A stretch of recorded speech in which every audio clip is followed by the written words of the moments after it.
Hello, नमस्ते, good afternoon.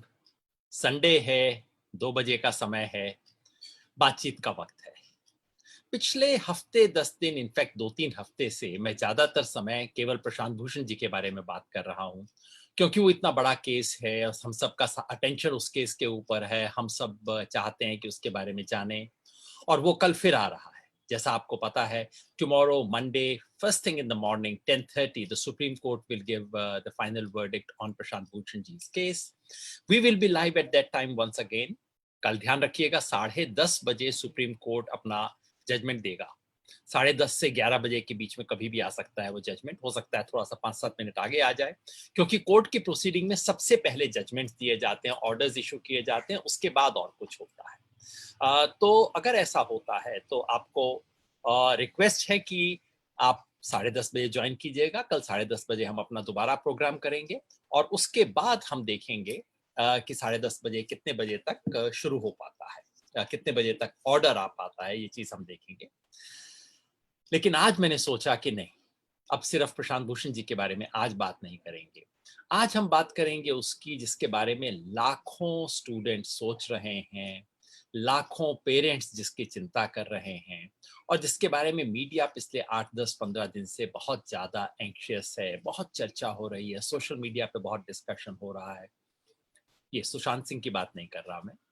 वो तो मुझे कई बार महसूस होता है कि एक अनफॉर्चुनेट सुसाइड को कैसे, कितने घटिया तरीके से प्ले आउट किया जा सकता है कि उसकी एक जो डिग्निटी होती है, एक डेथ में एक डिग्निटी तो होनी चाहिए ना, व्यक्ति चला गया, एक डिग्निटी होनी चाहिए उसकी, वो सारी डिग्निटी हमने खत्म कर दी है। इसलिए मैंने उस पर कोई टिप्पणी नहीं की सिवाय इसके कि हम सर झुकाएं और जो उससे लेसन लर्न कर सकते हैं चुपचाप से लर्न करें। उसको स्क्रीन के ऊपर फैला के उसकी खींचतान, चीर फाड़, बाल की खाल उखाड़ना मुझसे तो देखा नहीं जाता।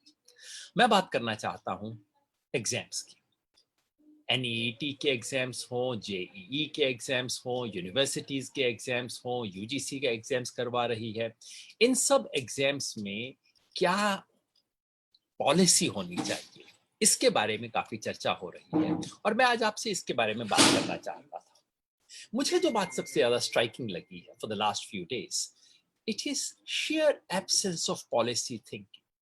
आपने हमारे देश में अगर देखना है कि पॉलिसी थिंकिंग कितनी अजीब है, और मैं सिर्फ सरकार को ब्लेम नहीं कर रहा हूं, सब तरफ से किसी सीरियस पॉलिसी के सवाल पे हमारी सोच कितनी कमजोर है, तो उसका एक नमूना है, उसका एक एग्जाम्पल है ये नीट और जेईई और यूजीसी एग्जाम्स के बारे में जो चर्चा चल रही है। ये this is the perfect example of all that is wrong with it. मैंने देखा मैंने देखा कि किसी जगह पे अलग अलग अलग अलग अखबारों में खबर पढ़ते हैं, अलग अलग जगह से हम खबर पढ़ते हैं, तो पता लगता है कि पार्टीज पोजीशन ले रही हैं, सरकार पोजीशन ले रही है। सरकार की तरफ से कहा जाता है कि बस हमने डिसीजन ले लिया, यही एक डिसीजन है। कल परसों हमारे देश एक दोस्त ने राजस्थान के बारे में कुछ कहा। उन्होंने इंटरेस्टिंग चीज एक ट्वीट की। उन्होंने कहा देखिए, राजस्थान के अंदर, राजस्थान की ऑपोजिशन पार्टी, और राजस्थान में ऑपोजिशन पार्टी बीजेपी है, राजस्थान की ऑपोजिशन पार्टी बीजेपी कहती है कि विधानसभा का सेशन बुलाना बड़ा खतरनाक है, क्योंकि वहां कोविड फैलने का खतरा है, लेकिन नीट का एग्जाम किया जा सकता है, उसमें कोई प्रॉब्लम नहीं। वहां सत्ता में कांग्रेस है, कांग्रेस कहती है नहीं, विधानसभा का सेशन बुलाना तो बहुत जरूरी है और उसमें कोई प्रॉब्लम ही नहीं है, लेकिन नीट का एग्जाम मत करवाइए, उसमें प्रॉब्लम है। दिल्ली सरकार क्या कर रही है? दिल्ली सरकार की ऑफिशियल पोजीशन है कि हेल्थ का डेंजर है, नीट एग्जाम, जेई एग्जाम्स नहीं करवाने चाहिए, और वही दिल्ली सरकार उसी सांस में कह रही है कि मेट्रो चालू कर देना चाहिए। और दिल्ली सरकार कहती है मेट्रो चालू करने का डिसीजन हो गया, बहुत पॉजिटिव है, अच्छा डिसीजन है। तो मतलब मेट्रो में जाने से बीमारी नहीं फैलेगी, लेकिन एग्जामिनेशन सेंटर में जाने से बीमारी फैल जाएगी। आप सोचिए किस तरह का सोच हो रहा है। मैं ना इसको ठीक बता रहा, ना उसको ठीक बता रहा। I am just pointing out कि हमारे देश में इतने सीरियस क्वेश्चंस के बारे में हम कितना वन साइडेड तरीके से सोचते हैं, कितना कम सोचते हैं, कितना कम सोचते हुए हम लोग बात करते हैं। दैट इज व्हाट वरीज मी। और इसलिए मैंने सोचा आज इस सवाल के बारे में हम सिस्टमैटिक तरीके से सोचें, थोड़ा ध्यान से सोचें, ताकि सिर्फ इस बात से अफेक्टेड नहीं। आपको याद होगा जब एनईपी के बारे में डिस्कशन हुआ था, नेशनल एजुकेशन पॉलिसी के बारे में, तब भी मैंने कहा था कोई रिजीम मुझे पसंद है नापसंद है, दैट शुड नॉट डिसाइड कि मैं उसकी हर पॉलिसी को सपोर्ट करूंगा, हर पॉलिसी को अपोज करूंगा। ऐसा तो नहीं होना चाहिए। इसी तरह से नीट पे, जेई पे हमें सोचना ही चाहिए कल को अगर हम इस निर्णय लेने की स्थिति में हो तो हमें क्या करना होगा। तो पहली बात पहली बात है, इस देश में डिजीज की क्या स्थिति है। ये आज का अखबार है, आज का टाइम्स ऑफ इंडिया है, जो हमें बताता है कि इस बीमारी की क्या स्थिति है। और ये बिल्कुल क्लियरली, बिल्कुल डायरेक्टली आपको बता रहा है कि we have broken the world record. कल टाइम्स ऑफ इंडिया के हिसाब से, अगर आप इसका ऑडियो कम कर दें, नहीं तो मेरे को उसका साउंड सुन रहा है अपने इसके अंदर दोबारा। कल टाइम्स ऑफ इंडिया के हिसाब से हमने 78,000 का 79,000 के करीब केसेस रिकॉर्ड किए हैं। इंडिया में कोरोना वायरस के 79,000 केसेस हुए, and that is a world record. World record मतलब किसी भी और देश में इतने ज्यादा केसेस किसी भी एक दिन में रिकॉर्ड नहीं हुए। ये टाइम्स ऑफ इंडिया है आज का बता रहा है। इससे पहले रिकॉर्ड था यूएस का। यूएस में याद है आपको, जुलाई के अंदर बहुत तेजी से केसेस बढ़े थे। तो यूएस में 25 जुलाई को 78,427 cases were recorded. That was the record so far for any country, any single day. Yesterday we broke it. India was 78,903. Now there are different counts. अलग अलग एजेंसी, अलग अलग अखबार अलग अलग तरीके से काउंट करता है। मतलब 6 महीने बाद भी हमारे देश में कोई एक सिंगल अथॉरिटेटिव काउंट नहीं आता रोज शाम को जो बताता हो कि इतने केसेस हुए। इसलिए इस अखबार का एक काउंट है, द हिंदू में दूसरा काउंट है, तीसरे अखबार में तीसरा काउंट है। Anyway, the fact remains that in the last 1 week we had 5 lakh cases. That again is a record. किसी और कंट्री में एक सिंगल वीक में 5 लाख केसेस नहीं, हमारे यहाँ हुए। So fact number 1, Covid is on the rise. ये जो सारी बातें थी, फ्लैटनिंग ऑफ द कर्व, रुक जाएगा, खत्म हो जाएगा, पीक हमारी हो गई है, अब हम डिक्लाइन करने वाले हैं, कितने महीनों से सुन सुन के कान पक गए हैं, that is not happening. So Covid is not on the decline. COVID is somehow on the rise, continues to be on the rise. Just 1 second, if you allow me to change the, yeah, thanks.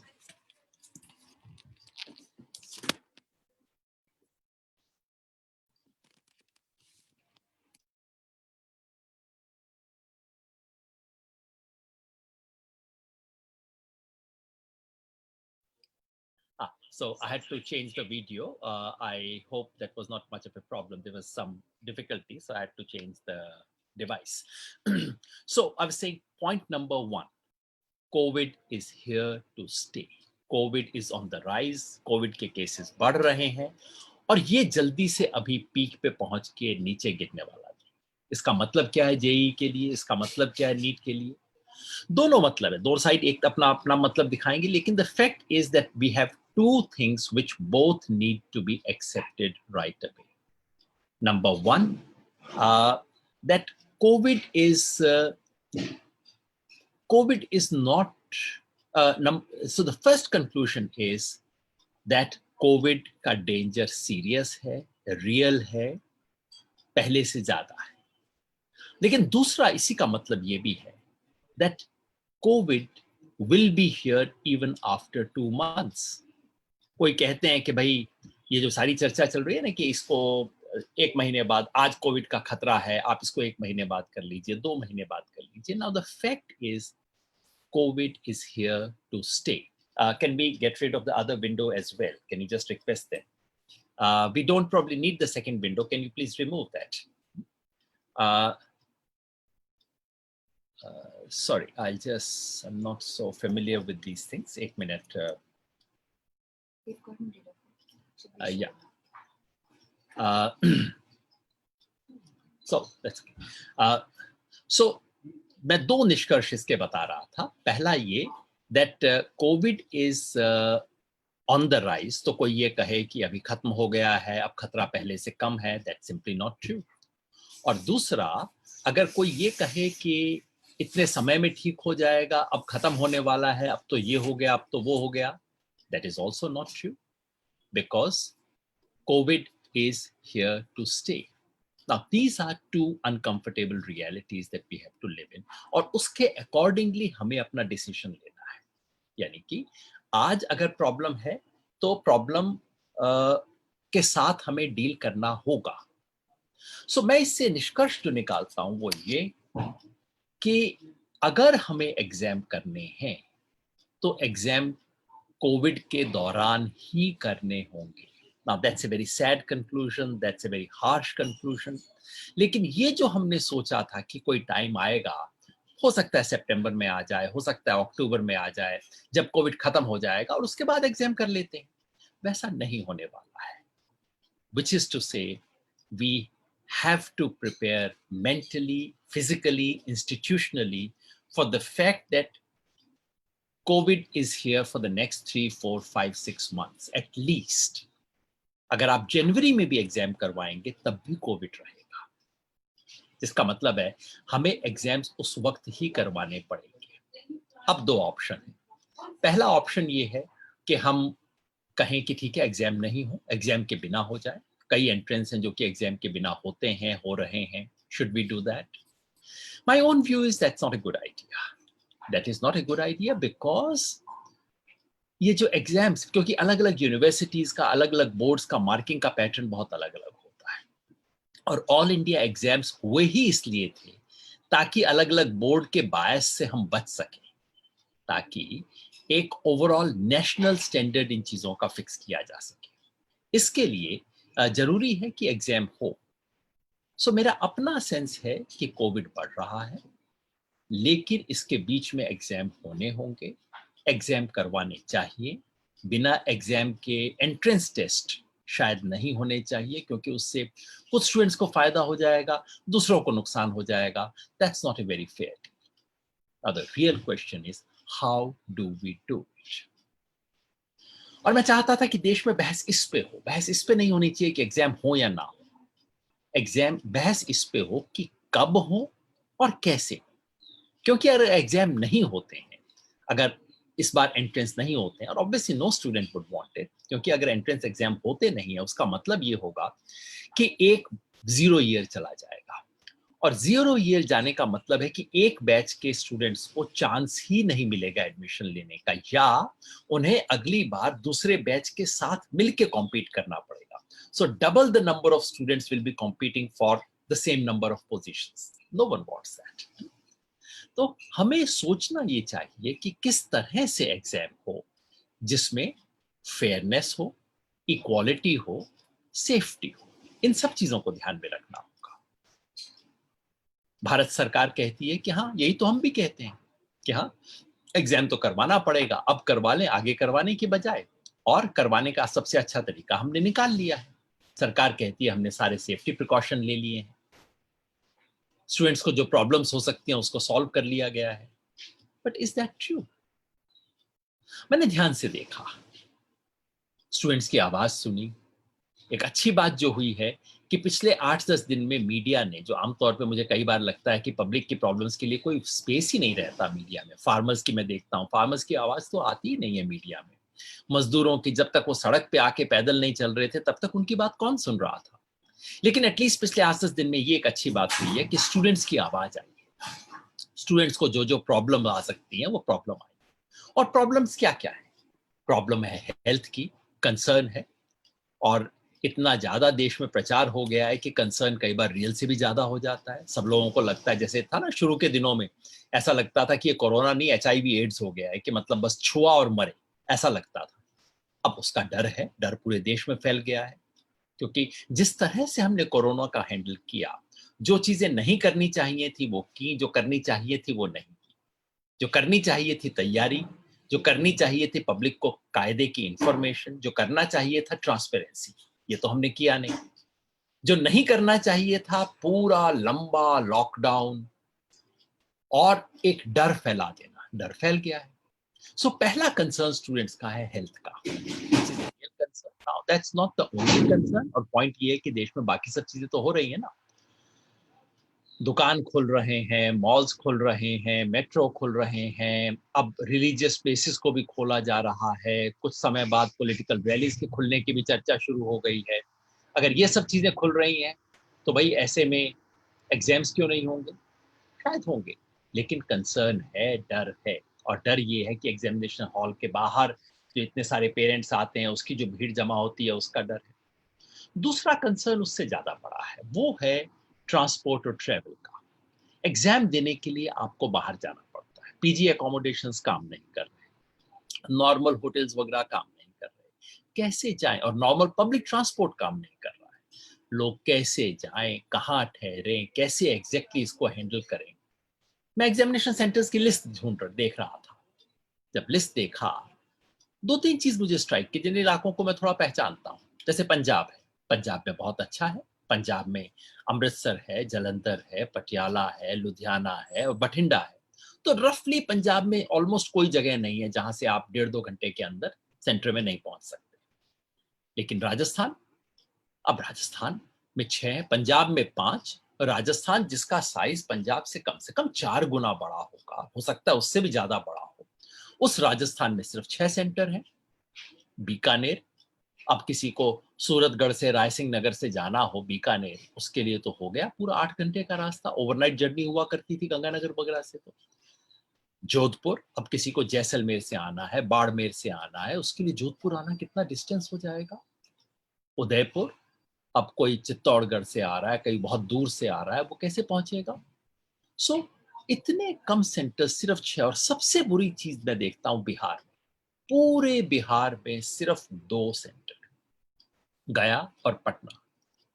अब अगर आप बेतिया में रहते हैं, आप पूर्णिया में रहते हैं, आपके लिए पटना आने का मतलब है आप एक दिन पहले चलेंगे, शाम को कहीं पहुंचेंगे, रात को कहीं टिकेंगे, फिर रात को यहीं पे रहेंगे और अगले दिन जाके पहुंचेंगे। This is a real problem. और वो तब जबकि पब्लिक ट्रांसपोर्ट काम नहीं कर रहा। टैक्सी होगी 10,000, 15,000, 20,000, कुछ भी, कहां से बच्चे इस तरह का खर्चा लेके आएंगे? So that is A second concern. Third concern is about quality of teaching and learning. काफी जगहों पे स्टूडेंट्स अपनी यूजुअल कोचिंग नहीं कर पाए हैं, काफी जगह पे सेमेस्टर कोर्स पूरा नहीं हुआ था, पूरी लर्निंग नहीं हो पाई है। कई जगह पे बच्चे कोचिंग के लिए बैठे हुए थे, अचानक कोचिंग सेंटर्स बंद हो गए तो अपना लर्निंग मटेरियल वगैरह सब छोड़ के लोग आए सोचते हुए कि 15-20 दिन के लिए जा रहे हैं, उसके बाद वापस आ जाएंगे। वो आज तक वापस नहीं जा पाए हैं। So there's series of problems, all kinds of problems have come up, जिसके लिए कोई व्यवस्था नहीं की गई है। सरकार कहती है नहीं, हमने तो इतने ज्यादा सेंटर्स खोल दिए। अगर हम आप सेंटर्स की मैं लिस्ट देखता हूं तो सरकार कह दे कि हम तो पटना के अंदर इतने सारे सेंटर्स खोल दिए हैं। That is not what matters. आप पटना शहर में 15 सेंटर खोल दें, 20 सेंटर खोल दें, इससे अगर मैं बेतिया से आ रहा हूं या चंपारण से आ रहा हूं, मैं आ रहा हूं पूर्णिया से, अररिया से, मेरे लिए क्या फर्क पड़ता है कि पटना में 15 सेंटर है कि 20 सेंटर है? मेरे लिए फर्क तब पड़ता अगर आप मेरे नजदीक कहीं पे सेंटर खोल देते। उसकी व्यवस्था तो नहीं हुई है। तो ये सब प्रॉब्लम स्टूडेंट्स फेस कर रहे हैं। What is the solution? और इसलिए मैं चाहता था कि आज कुछ और साथियों से भी आपकी बातचीत करवाऊं जो लोग सॉल्यूशंस पे काम कर रहे हैं। यूथ फॉर स्वराज ने, मुझे बहुत खुशी हुई देख के, यूथ फॉर स्वराज के पूरे जितने भी फेसबुक लाइव्स आए, यूथ फॉर स्वराज के जो स्टेटमेंट्स आए, उसमें they have tried to work out a solution, and solution is what we need. तो इसलिए मैंने सोचा कि यूथ फॉर स्वराज के कुछ साथियों से भी बात करेंगे और उनसे पूछेंगे कि किस तरह के सॉल्यूशंस उन्होंने वर्कआउट किए हैं। लेकिन ब्रॉडली मुझे जो सॉल्यूशन नजर आता है, नंबर 1, आप एग्जाम्स को पोस्टपोन कीजिए। पोस्टपोन इसलिए नहीं करने की बात मैं कह रहा कि 1 महीने में कोविड चला जाएगा और फिर उसके बाद हम एग्जाम करवा लेंगे, नहीं, ऐसा कुछ नहीं होने वाला। लेकिन कम से कम 4 हफ्ते 5 हफ्ते लेके आप तैयारी कीजिए। तैयारी क्या कीजिए? ऑलमोस्ट हर डिस्ट्रिक्ट हेडक्वार्टर को इसका सेंटर बनाना चाहिए। डिस्ट्रिक्ट हेडक्वार्टर का रफली मतलब देश में बाय एंड लार्ज ये होता है कि आप 1 घंटे में 1.5 घंटे के अंदर वहां पहुंच गए, किसी भी तरह से कोई स्कूटर करके, कोई छोटी मोटी व्यवस्था हो जाती है डिस्ट्रिक्ट हेडक्वार्टर तक पहुंचने की। वहां पहुंचे, एग्जाम दिया, शाम तक आप घर वापस आ गए। सो पोस्टपोनमेंट होना चाहिए। पोस्टपोनमेंट केवल इस कारण के लिए होना चाहिए ताकि अरेंजमेंट बेटर हो जाए। अरेंजमेंट का मतलब जितने सिटीज हैं, जितने सेंटर्स की संख्या नहीं, जितने अ, शहर हैं जिसमें एग्जामिनेशन होगा, उनकी संख्या बढ़नी चाहिए। देश में अप्रोक्सीमेटली 700 के करीब जिले हैं। और मैंने देखा नीट के, जेई के, इनके एग्जामिनेशन के जो सिटीज हैं वो कोई 150 के करीब है, 150-200 के बीच में। That is unacceptable. कम से कम आपको 600, 650 सिटीज में, टाउन्स में एग्जाम करवाना होगा if you want to be fair. Number 2, transport का बेहतर अरेंजमेंट कीजिए। ट्रांसपोर्ट का अरेंजमेंट, ताकि वो जो 1.5-2 घंटे का डिस्टेंस है उसके लिए भी आ सके। तमाम चीज़ों के लिए अरेंज किया जाता है। स्पेशली इस देश में पता नहीं किन किन चीज़ों के लिए स्पेशल अरेंजमेंट होते हैं। आखिर में तो सरकार ने मजदूरों के लिए भी कुछ स्पेशल अरेंजमेंट कर दिए थे, तो भाई स्टूडेंट्स के लिए क्यों नहीं किए जा सकते? कुछ स्पेशल अरेंजमेंट्स किए जाए। और तीसरा, अगर कोई स्टूडेंट्स को कई किसी भी कारण से मिस करते हैं तो उन्हें एक सेकंड चांस का सिस्टम होना चाहिए इस एक्स्ट्रॉर्डिनरी सिचुएशन। अगर कहीं पे कंटेनमेंट जोन है तो वो क्या करेंगे? आज सुबह मैंने पढ़ा कि कोटा में अगले 6 दिन के लिए 6 सितंबर तक लॉकडाउन हो गया है। अब शहर में पूरा लॉकडाउन हो गया है। How do you expect people to arrive from outside? How do you expect them to go and do the examination? नहीं कर पाएंगे ना। मान लीजिए 100 में से 15% स्टूडेंट नहीं कर पाते हैं, 20% स्टूडेंट्स नहीं कर पाते हैं, should they not get another chance? Of course they should get another chance. तो इन अरेंजमेंट्स के साथ एक नई डेट्स देके, बिल्कुल फाइनल फर्म डेट देके कि अब हम चेंज नहीं करेंगे, उस बेसिस के ऊपर सरकार को एग्जाम करवाने चाहिए। रही बात यूजीसी की, यूनिवर्सिटीज के जो एग्जाम होते हैं उसमें कंसेंसस इस बात पे तो हो चुका है कि जो फाइनल ईयर को छोड़ के दूसरे ईयर्स हैं उसमें आपको वैसे ही प्रमोट कर दिया जाएगा, पिछले मार्क्स के बेसिस पे कर दिया जाएगा, एग्जाम बाद में लिया जा सकता है, ये सब चीज हो सकती है। जो बोन ऑफ कंटेंशन है, जिस बात पे डिफरेंस है, वो सिर्फ ये है कि हम जो फाइनल ईयर है, डिग्री अवॉर्डिंग ईयर, मान लीजिए बीए है तो बीए का फाइनल ईयर, एमबीबीएस है तो एमबीबीएस का फाइनल प्रॉफ जो होता है, उसका एग्जाम लिया जाए या न लिया जाए। यूजीसी कह रही है उसका एंड टर्म एग्जामिनेशन लेना पड़ेगा।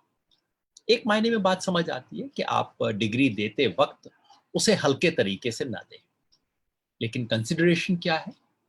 कंसिडरेशन ये नहीं है। कंसिडरेशन मैंने पढ़ा ये है कि जब बच्चे फॉरेन में जाएंगे तो उनको उनकी डिग्री की मान्यता नहीं होगी।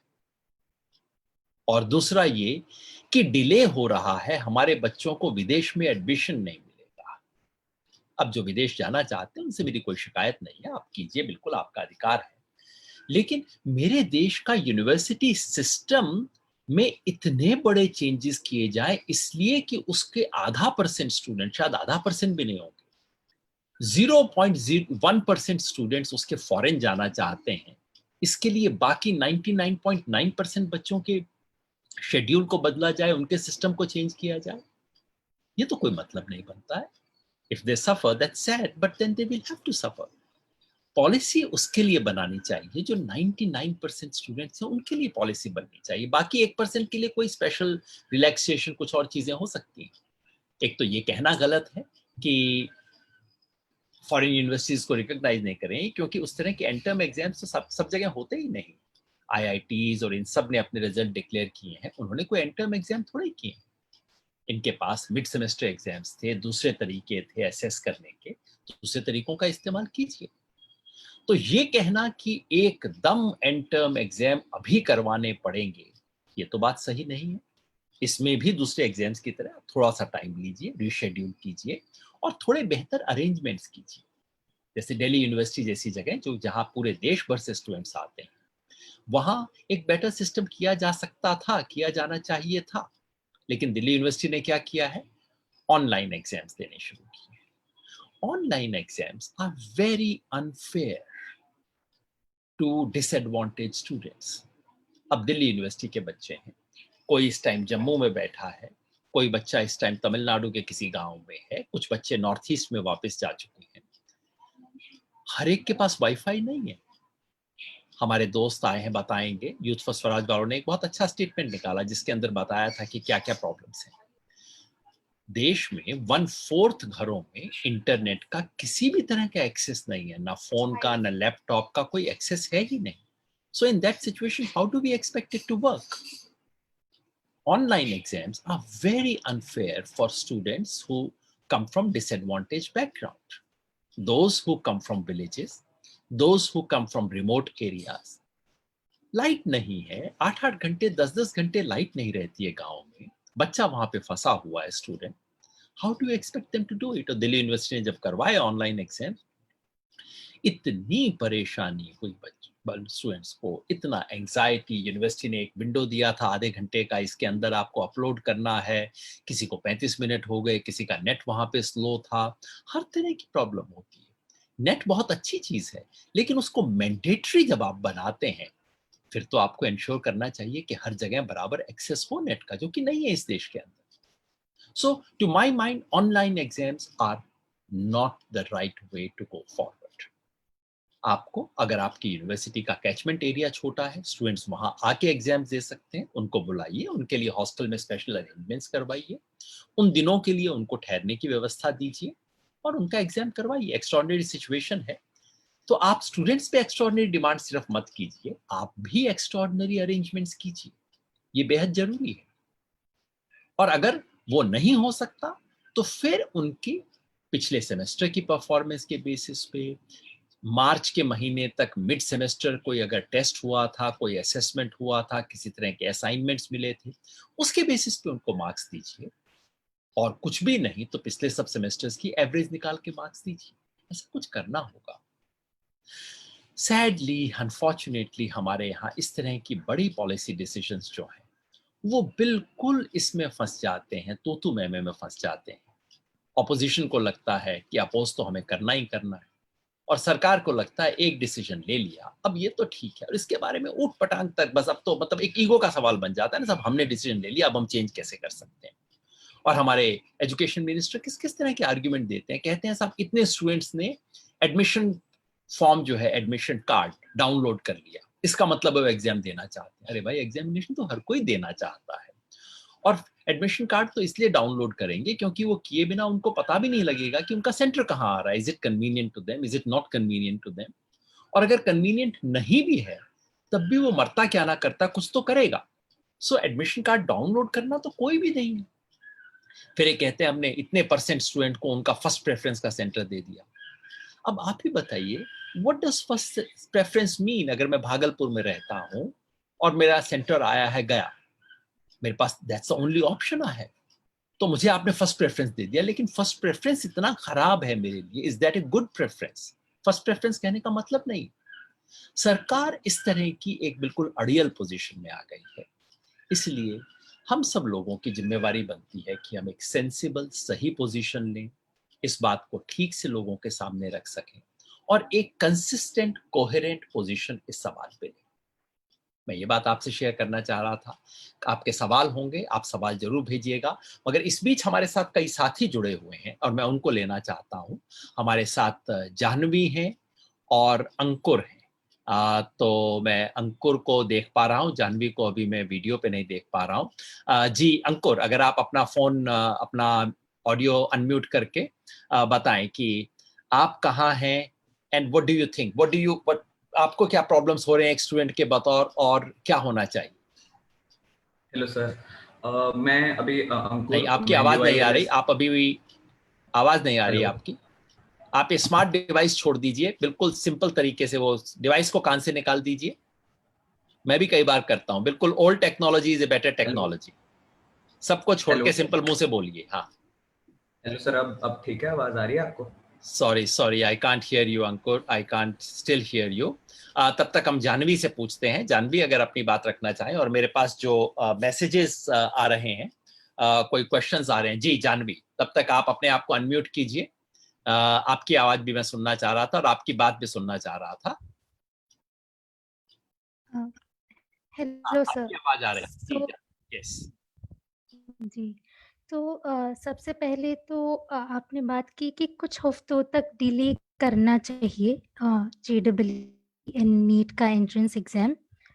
सो उनका जो मेन आर्ग्यूमेंट है कि एकेडमिक ईयर लैप्स हो जाएगा, the entire year would go wasted. So that argument itself is flawed, क्योंकि वो लोग अगर सितंबर में नहीं भी लेते एंड अगर एकेडमिक ईयर दिसंबर से भी शुरू करते हैं तो कोई इश्यू नहीं होगा, क्योंकि सेमेस्टर सिस्टम्स होते हैं हमारे यहाँ एंड यूजुअली सेमेस्टर्स 14 वीक्स से 16 वीक्स के होंगे।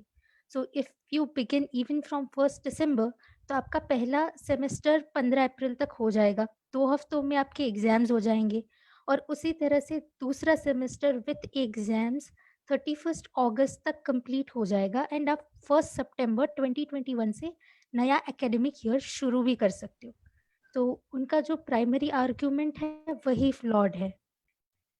एंड जो आपने दूसरी बात की wanted to कि comment on that, जानवी, आपने बिल्कुल ठीक बताया। You know what it would mean is कि ये जो विंटर वेकेशन है वो खत्म हो जाएगी, अगले साल की समर वेकेशन खत्म हो जाएगी, but that's all right. Emergency में इस तरह की चीजें तो करनी पड़ती हैं। और कुछ हफ्ते से पोस्टपोन करने से एकेडमिक ईयर जीरो होने की बात सही नहीं है। अगर हम फरवरी मार्च तक पोस्टपोन कर देते हैं एग्जाम्स को, तब there is a real danger of academic year being zero. But right now, some postponement is possible. There is a window available to the government, and the government doesn't want to use that window. That's the real problem. Ji, continue.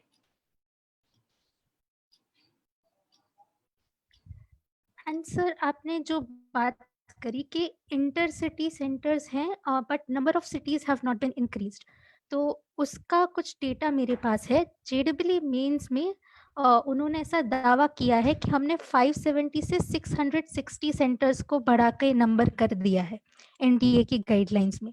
But अगर आप number of cities देखें तो उसको 261 से increase तो नहीं किया, but reduce करके 233 कर दिया है। एंड उसी हिसाब से नीट का देखें तो पहले वो 154 सिटीज में होता था, इस बार 155 में हो रहा है। तो आपने जो मेन प्रॉब्लम है, एंड इस वक्त तो स्पेशली क्योंकि सारे बच्चे अपने घर अपने नेटिव प्लेस गए हुए हैं, so it's not possible at all to travel.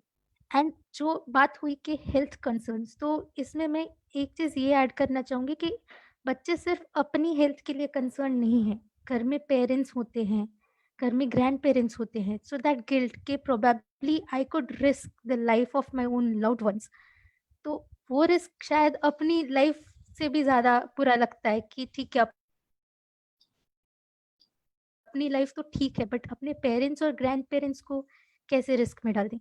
सो अगर ये लोग कहते हैं कि स्टूडेंट्स का रिस्पॉन्सिबिलिटी है कि एग्जाम्स दे ईमानदारी से, तो उनका भी रिस्पॉन्सिबिलिटी बनता है कि उनके स्टूडेंट्स का ध्यान रखे ईमानदारी से।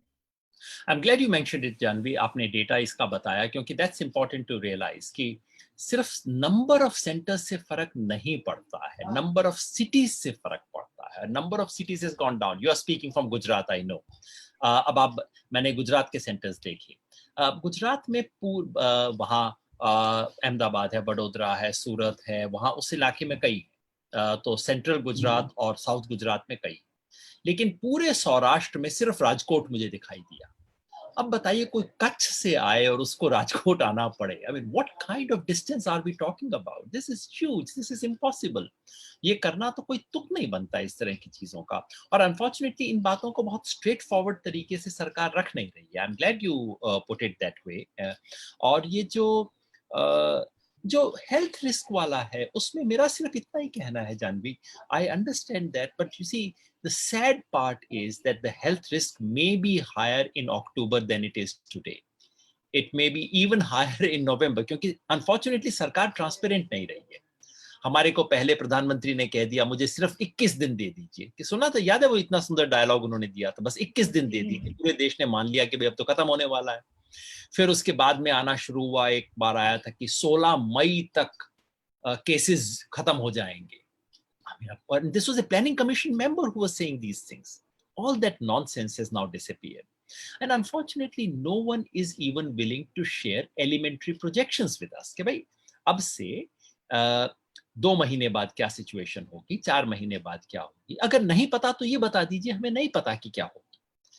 But at the moment it appears, my fear is that a month from now we would be worse than today. मतलब in retrospect, Janvi, if you look at it, अगर अप्रैल में हो जाता तो कितना अच्छा होता. केसेस कुछ भी नहीं थे अप्रैल के अंदर तो compare to what it is now. Of course I mean it's easy to be wise in retrospect, लेकिन तो the situation in October and November can be worse. So what I am saying is we will have to have exams during COVID, but we need to prepare much much better. और उसके ये जो aspects हैं, number of centres should be increased, number of cities should be increased. Within the city, number of centers already are more, can be increased even more. Better transport, better support to students, and a second chance in case medical reasons require them not to take it. ये सब करने से शायद हम थोड़ा सा आगे बढ़ सकते हैं. इस बीच अंकुर has joined us again. I hope I can hear him now. अंकुर, कहाँ से? Hello sir, can you hear me? या बिल्कुल, अब आराम से सुन पा रहे हैं जी. सर मैं पंजाब यूनिवर्सिटी से बात कर रहा हूँ. एक्चुअली मैं बात करूंगा जो हमारे जो फाइनल ईयर एग्जाम्स हैं, जो यूजीसी की गाइडलाइंस के हिसाब से अब होने चाहिए. सर इस जो नीट और जेई के एग्जाम्स हैं और जो फाइनल ईयर यूनिवर्सिटी एग्जाम्स हैं, इसमें एक मेजर डिफरेंस ये है जिसको हमें दोनों को बिल्कुल अलग तरीके से जज करना चाहिए. वो ये कि क्या हमारे पास दोनों ऑप्शंस में अल्टरनेटिव किस में है. एंट्रेंस एग्जाम्स में हमारे पास एक ऑल्टरनेटिव नहीं बचता है, इसलिए हमारे पास जो आखिरी एक रास्ता है वो है कि एंट्रेंस एग्जाम हो गई. और जैसे आपने बताया कि कोविड की सिचुएशन ठीक इससे नहीं हो रही है, तो हमें अभी पोस्टपोन करने के बाद और तैयारियां करने के बाद, सिटी सेंटर्स बढ़ाने के बाद नीट और जेई के एग्जाम्स ले लेने चाहिए. बट सर जो फाइनल ईयर एग्जाम्स है उसमें हमारे पास एक वायबल, एक लॉजिकल अल्टरनेटिव हमारे पास है. और जो इंटरमीडिएट स्टूडेंट्स के साथ के ऊपर भी अप्लाई किया गया और उनके रिजल्ट्स भी आ चुके हैं. हमारे पंजाब यूनिवर्सिटी में भी इंटरमीडिएट स्टूडेंट्स के जो हमें प्रमोट कर दिया गया है और उनका इवैल्यूएशन चल रहा है कि उनके जो एवरेज जो इंटरनल असेसमेंट के मार्क्स जोड़ के और पिछले प्रीवियस सेमेस्टर्स के मार्क्स जोड़ के उनका क्या टोटल मार्क्स बन रहे हैं. तो जब हमारे पास एक वायबल ऑप्शन अवेलेबल है, एक ऑल्टरनेटिव अवेलेबल है, उसके बाद ये जिद रखना कि नहीं एग्जाम्स होंगे, that is not logical according to students of final year exams and according to all the students community. And हमने इस पे बहुत मतलब आंदोलन भी चलाया, यूनिवर्सिटी में भी आंदोलन चलाया. हमारे पंजाब यूनिवर्सिटी में हमने ये डिमांड रखी, एक प्रोटेस्ट हुआ, जिसके बाद यूनिवर्सिटी समझी इस चीज़ को और यूनिवर्सिटी ने कहा कि हम अपनी तरफ से यूजीसी को लेटर लिखेंगे कि आप प्लीज़ इसको रिकंसिडर करें. बट इस चीज़ पे अब जैसा सुप्रीम कोर्ट का भी, हायर कोर्ट का भी फैसला आ गया है इस चीज़ पे कि एग्ज़ाम तो होंगे ही, एग्ज़ाम करवाने इज़ नेसेसरी. तो मेरे को जो आइडिया है, जैसे आपने भी बताया कि उसमें आइडिया क्या है एग्जाम करवाने के पीछे, कि जो स्टूडेंट की ग्लोबल क्रेडिबिलिटी है और ग्लोबल एक्सेप्टेबिलिटी है वो कम हो जाएगी. मुझे इस चीज समझ नहीं आ रही. एक तो सबसे पहले इस पे चीज है कि जो डिस्क्रिमिनेशन यहाँ पे किया गया है, क्या इंटरमीडिएट स्टूडेंट का, उसमें भी आपको एक ही सेमेस्टर आप उसका प्रमोट कर रहे हो, आप इसमें भी एक ही सेमेस्टर प्रमोट कर रहे हो, क्या फिर उससे उसकी ग्लोबल क्रेडिबिलिटी और एक्सेप्टेबिलिटी डिक्रीज नहीं होगी? या फिर जो सीबीएसई ने बच्चों को प्रमोट किया एवरेज मार्क्स देके, मतलब बेसिकली एवरेज मार्क्स जितने भी 2 या 3 एग्जाम दिए थे सीबीएसई स्टूडेंट्स ने, उनके 2 और 3 को ही आगे जो बचे हुए एग्जाम्स हैं उनके उसमें कंसीडर किया गया. तो क्या उनकी क्रेडिबिलिटी और एक्सेप्टेबिलिटी कम हो गई? क्या किसी यूनिवर्सिटी ने, किसी कॉलेज ने उनको एडमिशन लेने से मना कर दिया? ऐसा भी नहीं है. जबकि +2 के एग्जाम, बोर्ड एग्जाम, हमें पता है कि उसकी वैल्यू क्या है. बट स्टिल सिर्फ फाइनल ईयर स्टूडेंट्स के साथ जो डिस्क्रिमिनेशन हो रहा है, और वो भी इस टाइम पे, कोविड के टाइम पे, वो बहुत एक बुरा झटका लग रहा है. इसके अलावा भी बहुत सारी प्रॉब्लम्स हैं. जैसे मैं आपको मेरी पर्सनल बताऊं, मैं एक फाइनल ईयर स्टूडेंट नहीं हूं, बट मैं एक ब्लाइंड स्टूडेंट का, 2 ब्लाइंड स्टूडेंट का राइटर हूं सर. तो उन ब्लाइंड स्टूडेंट्स का राइटर होना, और इस टाइम पे उनको सबसे पहले तो ऑनलाइन एग्जाम उनके लिए बिल्कुल एक्सेसिबल नहीं है. मैं उनके पास नहीं बैठा हूँ, मैं उनको एक्सेसिबल नहीं करवा सकता, और उनको अब कोई राइटर नहीं मिल रहा है इस कोविड के टाइम पे. दूसरा, अगर फिजिकल एग्जाम आप लेते हो तो वहाँ पे सोशल डिस्टेंसिंग नहीं मेंटेन की जा सकती, क्योंकि राइटर और जो स्टूडेंट है उसको बिल्कुल पास बैठना पड़ता है. तो कोई भी राइटर तैयार नहीं होगा इस टाइम पे उनके एग्जाम लिखने के लिए. बट ये चीजें बिल्कुल भी सोची नहीं जा रही है. एक्चुअली हमारा जो पॉलिसी मेकिंग का जो एक तरीका है, जो पहले मेरे हिसाब से ऐसा हुआ करता था कि हम आखिरी को देखते थे कि आखिरी के पास क्या रिसोर्सेज हैं, उस हिसाब से हम पॉलिसी बनाएंगे। बट अब ऐसा नहीं है, अब ऐसा लग रहा है जैसे किसी महल में बैठे बिल्कुल ठीक ठाक इंसान को देखा जा रहा है, जिसके पास सब रिसोर्सेज हैं, कंप्यूटर है, इंटरनेट है, और उसके हिसाब से पॉलिसी That's an डिजाइन की जाएगी। important thing. That's an important thing you've said, अंकुर, क्योंकि पहले मतलब एटलीस्ट हमें कहना चाहिए कि पॉलिसी का आइडियल, पॉलिसी का टारगेट तो ये होना चाहिए ना, आप अंतिम स्टूडेंट को देखें जो वापस अपने गांव चला गया है, गांव में बिजली नहीं है, घर में कंप्यूटर नहीं है, बड़े भाई के पास एक स्मार्टफोन है लेकिन जिसके अंदर पूरे घर वाले लोग अपना काम चलाते हैं, और वो बच्चा कैसे एग्जाम दे, वो हमारे माइंड में होना चाहिए। अनफॉर्चुनेटली अब हमारे यहाँ बिल्कुल जो फ्रंट रो में बैठा हुआ है, अब हमारे माइंड में वो है जिसको फॉरेन यूनिवर्सिटी में जाना है, जिसका फॉरेन यूनिवर्सिटी में क्रेडिबिलिटी का क्या होगा। एक तो उससे बहुत कुछ होगा नहीं क्रेडिबिलिटी का, और अगर होगा तो हो भाई, इन 99% के लिए हमें तो पॉलिसी बनानी है ना, 1% के लिए हम कैसे बना सकते हैं पॉलिसी जिससे बाकी 99% पूरे फंस जाए, है ना। तो बिल्कुल सही सवाल आपने उठाए हैं।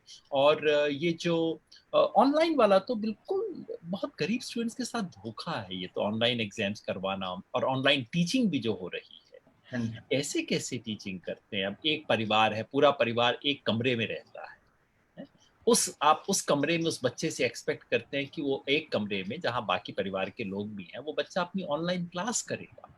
ये कैसे संभव। और बिल्कुल रियल लाइफ केसेस बता रहा हूँ। कोई स्टूडेंट है जो कि छत पे जाके अकेली गर्मी के दिन में छत पे जाके बैठी है। क्यों बैठी हुई है? क्योंकि एक कमरे का घर है, अंदर हम कैसे कर सकते हैं। एक फोन है, घर में 2 बच्चे हैं, वो कैसे उसको कैसे ऑनलाइन एजुकेशन कर सकते हैं।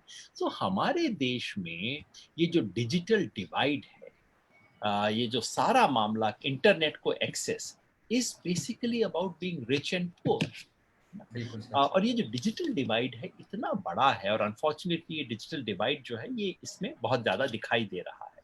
और हमारी एजुकेशन में पहले से ही इतनी इनइक्वालिटीज थी, और ये अब ऊपर से एक और इनइक्वालिटी चढ़ गई है बाकी इनइक्वालिटीज के ऊपर। I am glad both of you have said what you did. आप दोनों इस कैंपेन में लगी हुई हैं। मैं जानता हूं जानवी नीट और जी के कैंपेन से जुड़ी हुई हैं, और अंकुर पंजाब यूनिवर्सिटी चंडीगढ़ से आप ऑनलाइन एग्जाम्स के बारे में जो कैंपेन है उससे जुड़े हुए हैं। इस बीच हमारे पास कई क्वेश्चंस आए हैं, तो मैंने सोचा उन क्वेश्चंस को ले लूं अंकुर में। भारत भूषण बख्शी जी, हालांकि कई क्वेश्चन है जिनका मैं जवाब दे चुका हूं। भारत भूषण बख्शी जी कह रहे हैं कि exams must take place as per schedule with all precautions, not holding exams would be playing with the future of the students. What are your views? देखिए अंकुर ने एक बहुत क्लियर बताया, एक तो एंट्रेंस एग्जाम्स 2 तरह के हैं, एक एंट्रेंस एग्जाम है, एक डिग्री एग्जाम्स है। डिग्री एग्जाम्स में आपके पास कई ऑप्शंस हैं। Holding exam is not compulsory, not necessary. इसके अंदर आप कई चीजें कर सकते हैं। आप एवरेज के बेसिस पे दे सकते हैं, मिड सेमेस्टर एग्जाम तक जो कुछ हुआ है उसके आधार पे दे सकते हैं। You have many options. जहां तक एंट्रेंस एग्जाम की है, I personally do think entrance exam होने चाहिए, वो फिजिकल होने चाहिए, लेकिन उसके लिए प्रिकॉशन, सरकार भी कहती है प्रिकॉशन, लेकिन प्रिकॉशन का मतलब क्या? प्रिकॉशन का मतलब ये नहीं कि सेंटर के अंदर आप उनको मास्क और ग्लव्स पहना दो। That is not precaution. Real precaution is that the center should be close to them in such a way कि सुबह घर से चलें, एग्जाम देने के बाद शाम को अपने घर पे वापस आ जाए। That is the minimum that is required। और दूसरा, अपने सेंटर से घर पहुंचने तक टाइम भी कम लगे और पैसा भी जो रीजनेबल, जो वो अफोर्ड कर सके उस तरह का पैसा हो, दूसरा ना हो। ये दोनों रिफॉर्म्स करने की जरूरत है, और ये जब तक नहीं होता तब तक एडिक्वेट प्रिकॉशन नहीं लिए जा रहे। और फिलहाल जो सिस्टम है ये एडिक्वेट प्रिकॉशन का सिस्टम नहीं है। अनिल बख्शी जी कह रहे हैं why can't we give enrolment to 100% through an online education. Anil ji, आप जहां भी हैं मैं नहीं जानता, लेकिन ये 100% लोग इस देश में ऑनलाइन हैं क्या?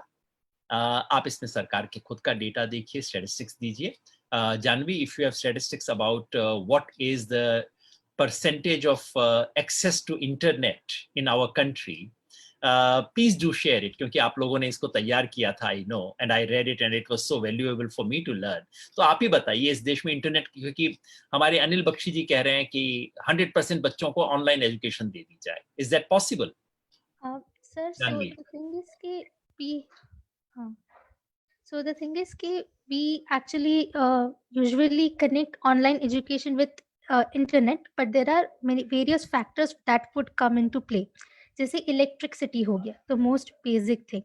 तो उस पे जो हमारे फिगर्स थे कि अराउंड 47% हाउस होल्ड को ही 12 घंटे से ज़्यादा बिजली मिलती है।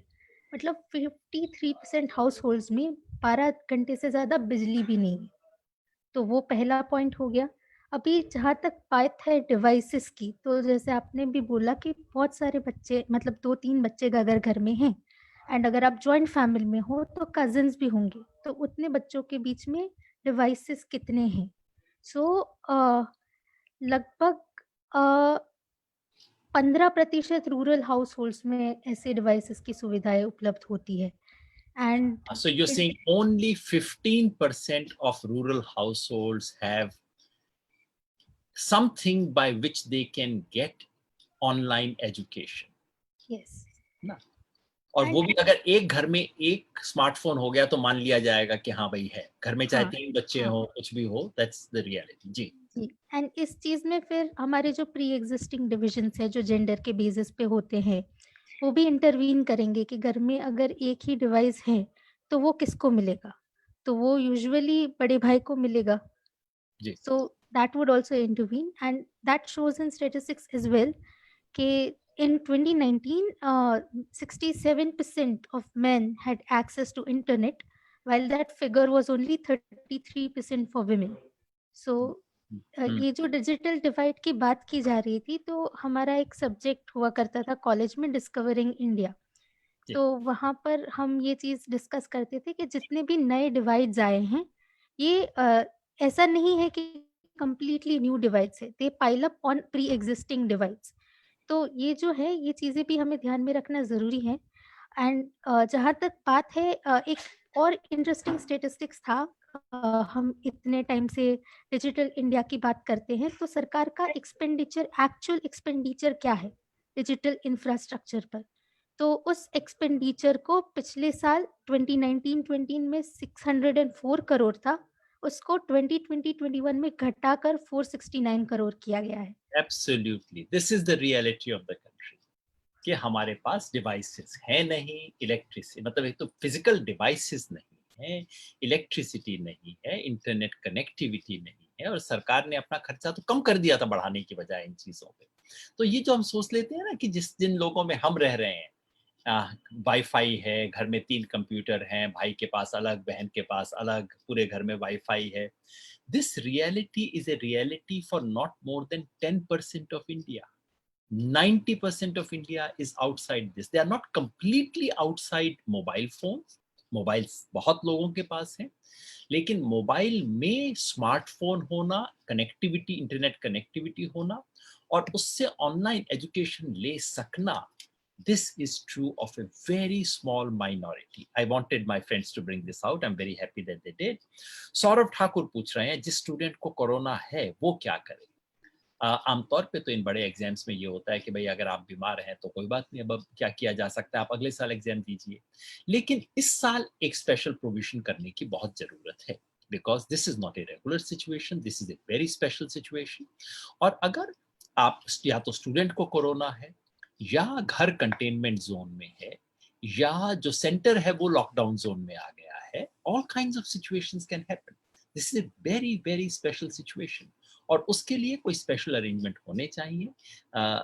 Youth for Swaraj has said that no, there should be a second chance option, and I completely endorse that. There should be a second chance किसी ना किसी तरह से हर स्टूडेंट को, क्योंकि दिस इज बियॉन्ड देम, उन्होंने क्रिएट नहीं की है pandemic, they should not be punished for that. Naveen Patel, why no government talk to student?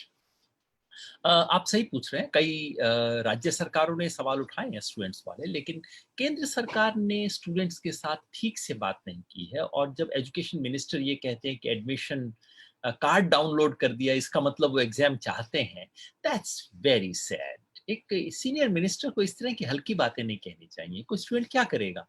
मान लीजिए मैं अटका हुआ हूँ, मान लीजिए मैं मोतिहारी में हूँ, कहीं हूँ बिहार के अंदर, मान लीजिए मेरे इलाके में बाढ़ आई हुई है, तब भी क्या मैं कार्ड डाउनलोड नहीं करूंगा? मैं नहीं कर पाऊंगा तो मैं किसी को फोन करूंगा कि अच्छा भी कार्ड डाउनलोड तो कर लो, देखो अगर तब तक सिचुएशन क्लियर होगी तो मैं आपके घर से कार्ड लेते हुए वहां चला जाऊंगा।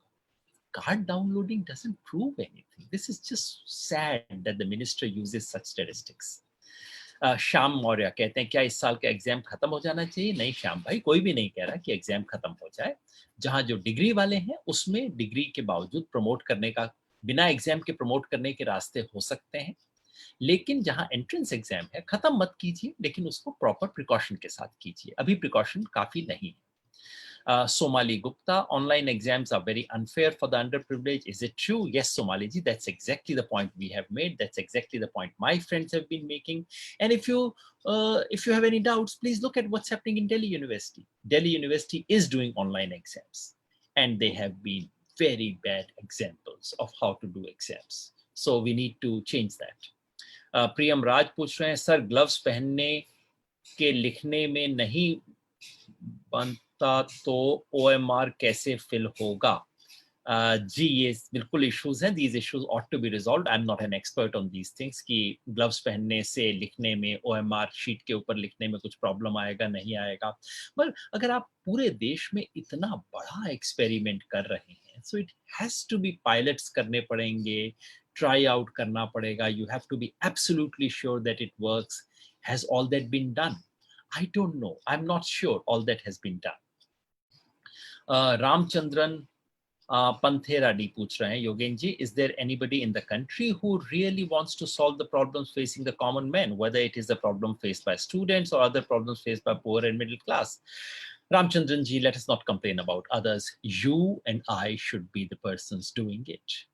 It's our country. How can we blame? There is no one in this country. अरे भाई आप तो है ना, मैं तो हूँ ना, हमें करना है. Let's take over the problems. Let's try and solve it. Let's come up with constructive solution. You know, it is true. आपके करने से कुछ नहीं होगा, मेरे करने से एग्जाम्स नहीं बदलेंगे. But at least we can speak the truth.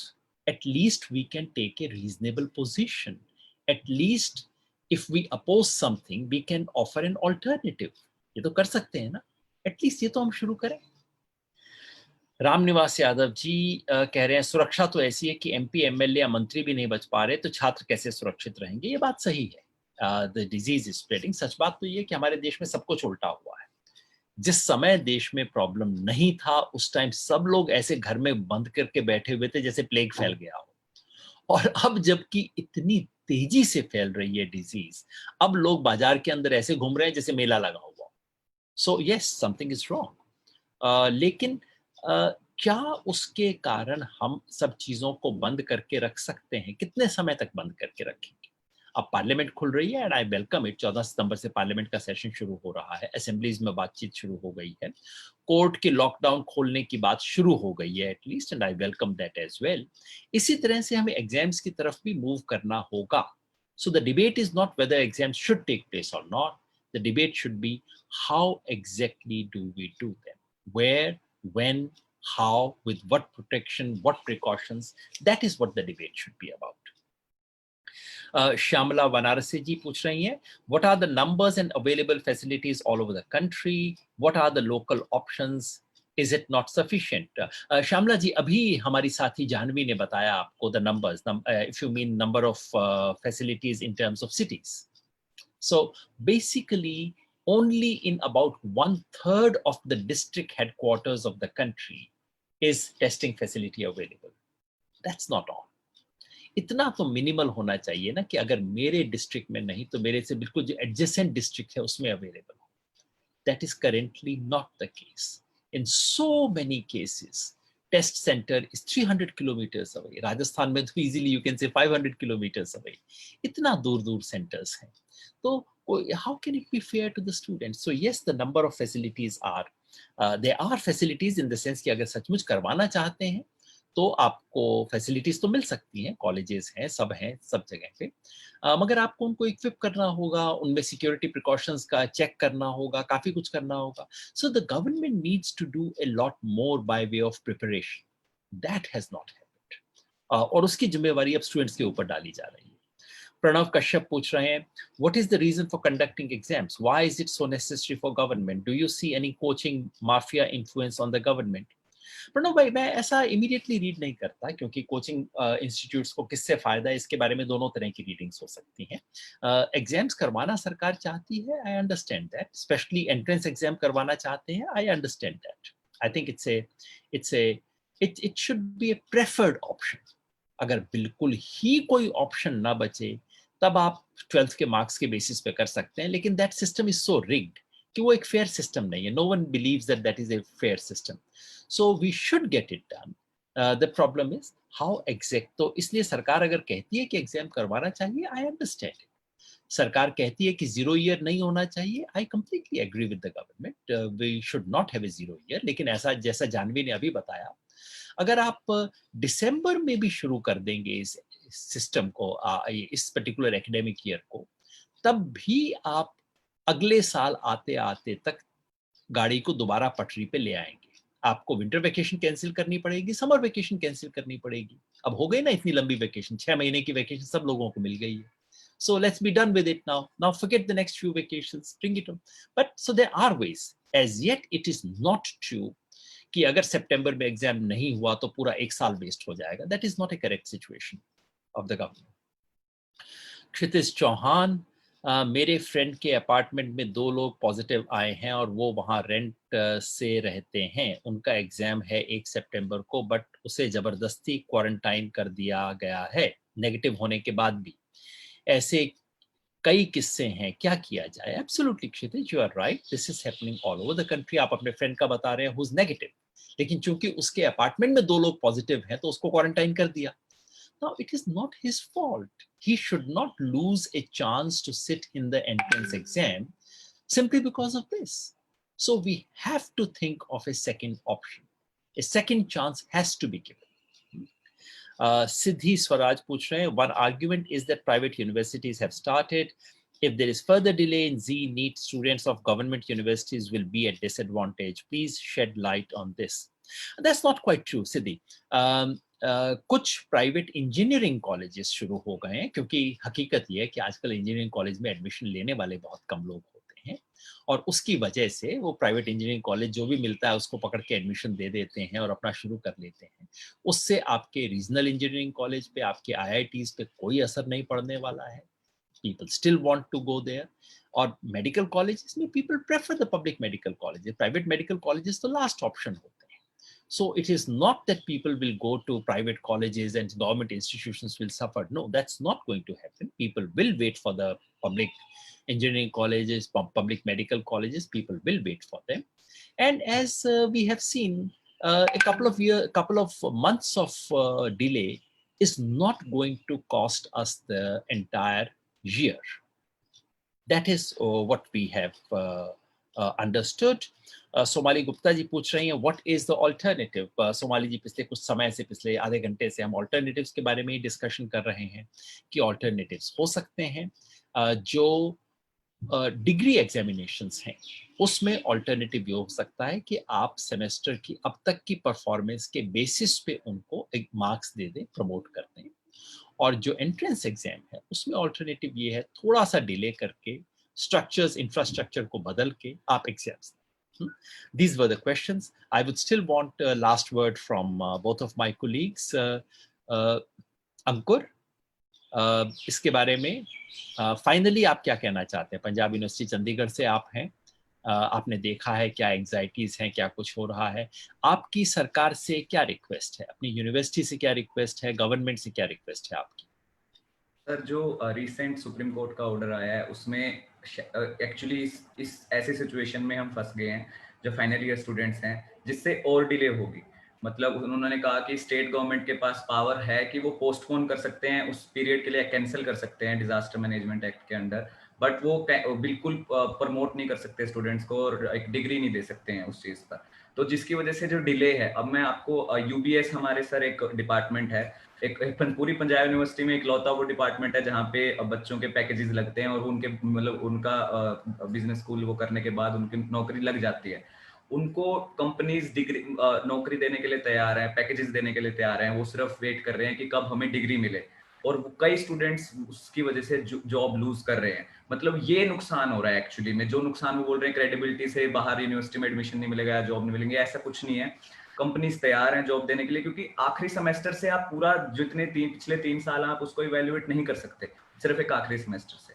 और वो सब तैयार है, लेकिन वो जितनी डिले हो रही है उससे उतनी प्रॉब्लम क्रिएट हो रही है। अब हमारे जो लॉ के जो स्टूडेंट्स हैं उनको अब तक डिग्री नहीं मिल रही है, वो प्रैक्टिस स्टार्ट नहीं कर पा रहे हैं, इस वजह से उनको लाइसेंस नहीं मिला है। बहुत सारी अलग अलग दिक्कतें हैं। नेक्स्ट जो कई बच्चों को पोस्ट ग्रेजुएट के लिए एंट्रेंस देने थे, ग्रेजुएशन के लिए या फिर जॉब्स के लिए एग्जाम्स देने थे, वो नहीं दे पा रहे हैं इस वजह से। तो जो एक डिले है वो बहुत ज़्यादा मेंटल स्ट्रेस और प्रॉब्लम क्रिएट कर रहा है स्टूडेंट्स के लिए। तो मेरी तो सिर्फ यही रिक्वेस्ट है कि क्योंकि ऑनलाइन एग्जाम और ऑफलाइन एग्जाम दोनों ही, इवन यूनिवर्सिटी के इंफ्रास्ट्रक्चर के हिसाब से भी, कि जो यूनिवर्सिटीज के पास इंफ्रास्ट्रक्चर है उसके हिसाब से भी, और जो स्टूडेंट के पास इंफ्रास्ट्रक्चर है उस दोनों के हिसाब से वायबल नहीं है।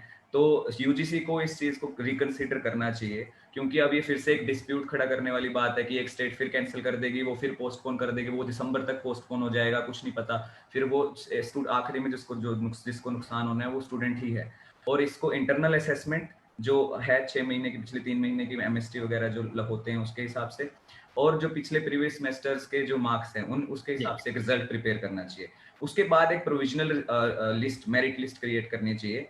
अगर किसी स्टूडेंट को उसमें दिक्कत है कि नहीं, वो सेटिस्फाइड नहीं है, सिर्फ उन स्टूडेंट्स का उनके सिटी सेंटर्स में एग्जाम करवाया जा सकता है। जैसे एक आर्गुमेंट आती है यूजीसी की साइड से कि this is the last chance for students, for final year students to increase their percentage. तो वो लास्ट चांस अगर किसी स्टूडेंट को चाहिए, बिल्कुल कई एग्जाम होते हैं जिसमें एक कट ऑफ होती है, जैसे यूजीसी नेट का एक एग्जाम होता है उसमें 55% कट ऑफ होती है। तो उसमें अगर किसी की 53 पे अटक गई कट ऑफ, 53 में, हाँ जी।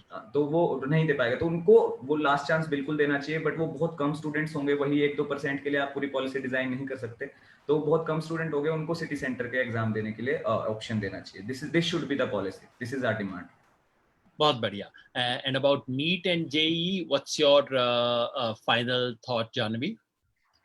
सर ज़्यादातर बातें तो हो चुकी हैं, बट जो अभी क्वेश्चन आया था आपको कि सेंट्रल गवर्नमेंट ने स्टूडेंट्स से बात की क्या, तो बात करना तो दूर की बात है। सुप्रीम कोर्ट में थोड़ी दिन पहले ये चर्चा हो रही थी कि बच्चे थोड़ी अपना फ्यूचर डिसाइड। जी, वो लैंग्वेज कई बार ऐसी हो जाती है जैसे कक्षा 2-3 के बच्चे हों, जैसा कक्षा 4-5 के बच्चे हों, those who don't know about themselves, those who cannot decide their future. But see, one very nice thing about what I saw in the last 2 weeks has been that the students have raised their voice. And that a significant part of media has been forced to listen to them. That could be because they are from middle class, that could be because they are urban. मगर इस बहाने इस देश की जो reality है, वो कुछ चीजें देश के सामने आई हैं, that's been very positive. Supreme court कुछ भी कहे, लेकिन स्टूडेंट्स ने अपनी आवाज उठाई है, वो अपनी आवाज उठाएंगे, उनकी आवाज बेहतर तरीके से रजिस्टर होगी, और जब हम किसी चीज को अपोज करेंगे, साथ में ऑल्टरनेटिव्स भी देंगे। ये उम्मीद करते हैं। आप सबने इस बातचीत में हिस्सा लिया, बहुत बहुत शुक्रिया। और मैं आपसे कहूंगा कि जो यूथ फॉर स्वराज ने बहुत डिटेल्ड स्टेटमेंट दिए हैं इस सवाल पे और अपने ऑल्टरनेटिव्स दिए हैं, प्लीज उसको इस फेसबुक लाइव के बाद वहां पोस्ट कर दीजिएगा। आप उसे पढ़िएगा, देखिएगा कि सीरियस ऑर्गेनाइजेशंस ने क्या पोजीशन लिया। और मैं चाहूंगा देश के तमाम यूथ स्टूडेंट्स जो हैं, यूथ ऑर्गेनाइजेशन, स्टूडेंट ऑर्गेनाइजेशन, वो भी कुछ ऐसा करें, कंस्ट्रक्टिव ऑल्टरनेटिव दें। जिस भी चीज को अपोज करें, आप ऑल्टरनेटिव बताइए कि इसकी जगह क्या होना चाहिए। Youth for Swaraj has done it. My congratulations. Let's move on. I think it's difficult. I still do hope. Supreme Court का फैसला सिर्फ ये है कि यूजीसी जो करना चाहे कर सकती है, सरकार जो करना चाहे कर सकती है। लेकिन अगर सरकार अपना माइंड चेंज करना चाहे, यूजीसी अपना डिसीजन चेंज करना चाहे, तो सुप्रीम कोर्ट ने उन्हें रोका नहीं है। Let us hope that would work out. Thank you very much. Thanks for listening. बहुत बहुत शुक्रिया। और कल प्रशांत भूषण जी के फैसले के बारे में हम सब फिर होंगे। सुबह 10:30 बजे सुप्रीम कोर्ट कल खुल रहा है, 11 की बजाय, और अर्ली हमें उम्मीद है 10:50, 10:45, मे बी 11 o'clock तक प्रशांत जी के केस का फैसला सुना दिया जाएगा। तो उस वक्त अवीक भाई और मैं आप सबके साथ लाइव मौजूद रहेंगे इस बातचीत के लिए, बताने के लिए कि वो फैसला क्या होता है और उस फैसले के बाद हम सबको मिलके क्या करना है। तो कल फिर मुलाकात होगी। बहुत बहुत शुक्रिया।